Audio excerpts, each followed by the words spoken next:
Hello, magic makers, and welcome back to the Metaphysical Apothecary. We are your hosts, Shannon and Megan.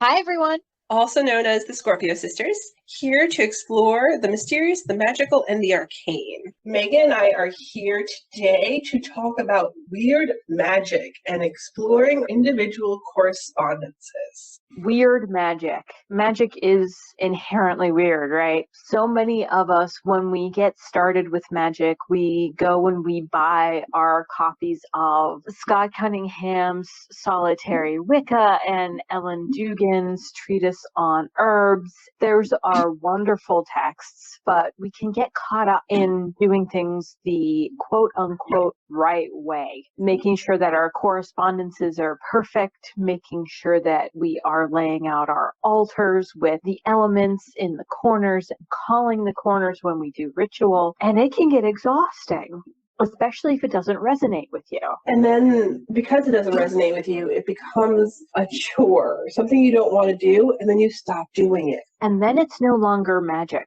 Many of us are drawn to the pagan path or the magical path if you practice deity-free magic because it's something that you can build on your own. It's individual. It's personalized. You can create a custom system for yourself, but we're still creatures that crave structure. Correspondences that are widely accepted among the community are something that we can really get caught up in very easily. And kind of start gatekeeping ourselves because of that.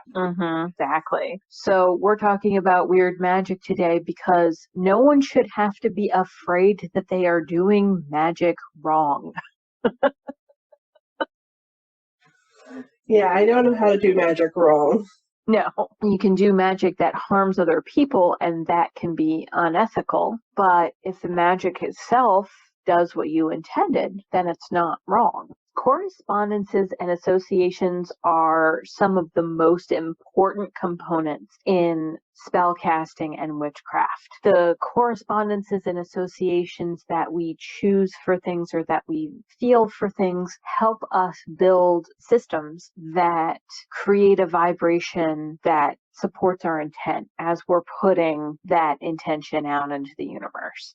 Which will then manifest that intention into reality. Exactly. When you're working with your correspondences, it's essential that not only you understand what they are, but that they resonate with you. It's great when you're first beginning your path to use the correspondences and associations given to you by people who've done their path already, but there comes a point in time where you have to start taking stock of what your correspondences really are and whether or not they align with the books, and changing your perspective and realizing that these correspondences don't fit how I feel, how I resonate, how I work my magic. And it's totally okay if you discover that your associations and correspondences with things do resonate with the widely accepted conventions. That's perfectly fine. But if they don't, that's also okay. And that's the key here. What are some weird and unexpected correspondences that we have run into? Because I know you and I both have systems that vary wildly from most of the accepted norms. Yes, we do. So some of the unexpected associations that we'd like to start talking about is associations with technology. Computer technology is a relatively new phenomenon in the world, in our magical practice. It's part of our daily lives, which means it's part of our magic. Yes. One of the associations that is probably not well known and is very unexpected when you learn it is that dragons are associated with the protectors of the internet and technology. That was not something that I expected when you and I were talking about it, but when we discussed it, It definitely started to make sense. Yeah. When I learned it as well, I was very surprised. And ever since, I've kept a statue of a dragon, a little statuette, by my computer. Some of the things that you would maybe actually expect when you talk about the World Wide Web as a guardian and association would be spiders. You'd expect a spider guarding the web because that's what spiders do. But dragons are creatures of spirit, fire, earth, water, air, and that's kind of what the internet is. It's kind of what the technology is as well. It's a physical, digital manifestation of all of those elements. Which is a wonderfully unexpected guardian of that information. If that doesn't resonate personally with you, perhaps your internet guardian or your technology guardian is different. Even the most obvious correspondences can be turned on their head. Let's talk about some things that it seems like you could not possibly have another correspondence for.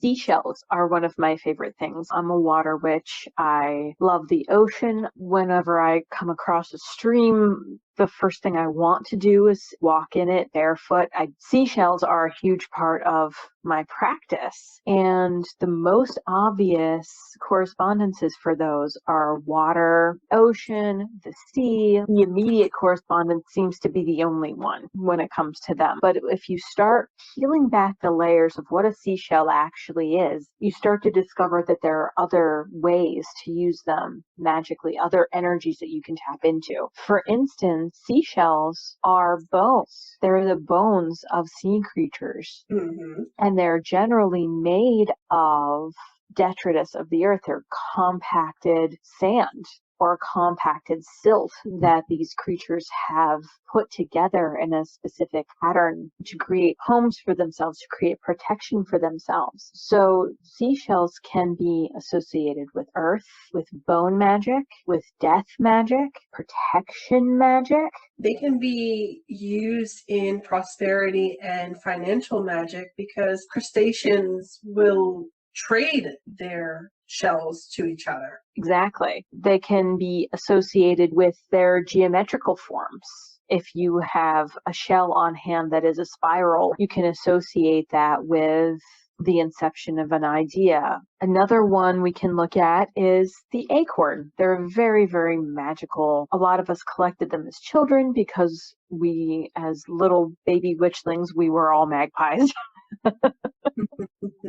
The obvious correspondence with the acorn is earth, growth, renewal, strength, abundance, things that you would associate with seeds. But when you start to look more deeply, it can also be associated with fire, spirit, purification, chance. So the fire, that spark of life, that spirit of life that comes when a seed sprouts in the soil, the bringing together of the warmth, the water, the oxygen, and the earth needed to make that seed germinate, make it a thing of spirit. Trees and plants purify an area, they purify the air, they keep the soil and the water clean, and then chance, taking a chance, because that seed might not germinate. It might be a dud. Yeah. So these are just two examples of how you can look past the obvious associations of something. If you're holding something in your hands or you're looking at the correspondences that you find through Google or in a book don't resonate with you, keep probing, because even among the magical community, there are definitely debates. The big debates is wands and athames. Are athames fire or air? Athames are considered mini knives, mini swords, and swords are corresponding with air, intellect, and the sword's terror suit. Are they a physical representation of air? Or, because they have forged in fire, forged in heat, you had to melt the metal in order to shape it, and they come out hot at first. They're born hot. Are they associated with fire? I happen to associate them with fire. Yeah, I personally also associate them with fire because if they're many swords, swords are used in battle. Battle is hot. You know, your passions are up. Yes. What do wands correspond with? Do they correspond with air or fire? Or neither. Or neither. Are they spirit? Are they earth? I know that making found some sources that said that they were corresponding with fire. Yes, in Irish Celtic traditions that I was reading about, they are corresponded with fire because trees contain the fire, the spirit of life, and it can be fuel. It's burnable, it's flammable. So that's one of the ways that people corresponded. I know that when I was reading and researching as a young witch, it was a correspondence of air because it was used to direct your will and your energy as an extension of yourself through the air currents.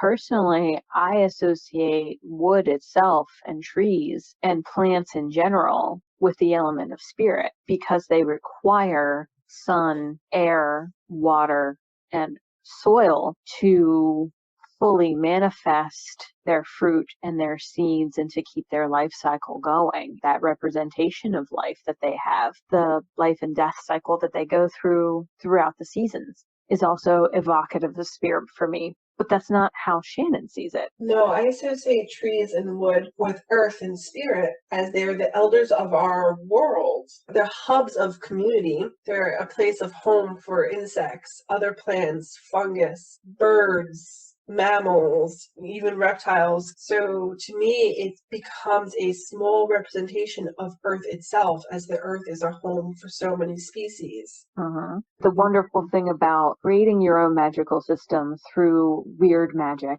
individual magical associations, is that these instinctual correspondences can be much more powerful than traditional or popular associations.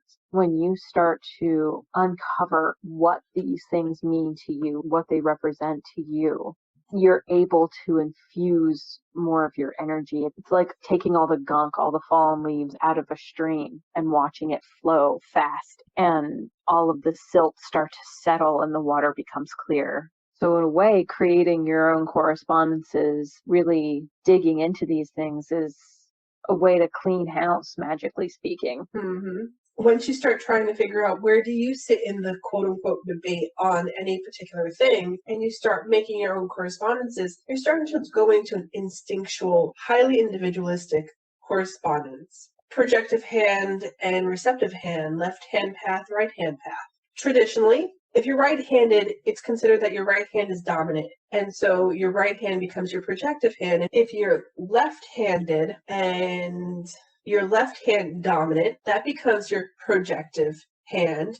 I'm right-handed. I do have a right hand dominance, but I don't project with my right hand because I fractured it in my youth. So I became left hand projective. I now use my left hand to gesture. I use my left hand a great deal to point things out.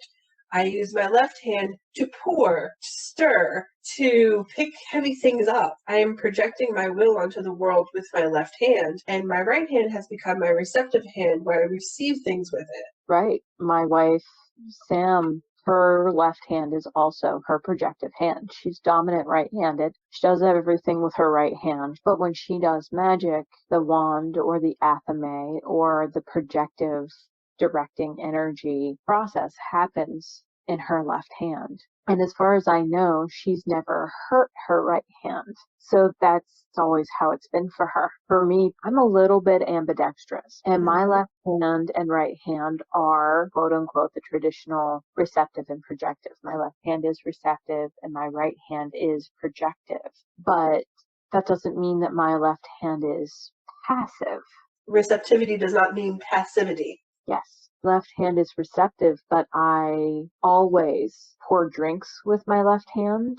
If I'm eating something that requires me to cut it, to use a fork to hold it still and to cut it, I'll cut it into pieces with my left hand. So for me, receptive is also assistive. It's helpful. The purposes of my hands are traditional, but the way in which I enact that purpose is not. Mm-hmm. That's all we have on our topic for today. Thank you so much for listening in, and we hope you'll join us again soon. In the meantime, you can follow us on Instagram, Facebook, and Pinterest for more witchy wisdom, both here and on our blog. And you can also check out our original art on Society 6 for sacred decor and more. Thanks again for joining us. Go make some magic and live your best life. Bye.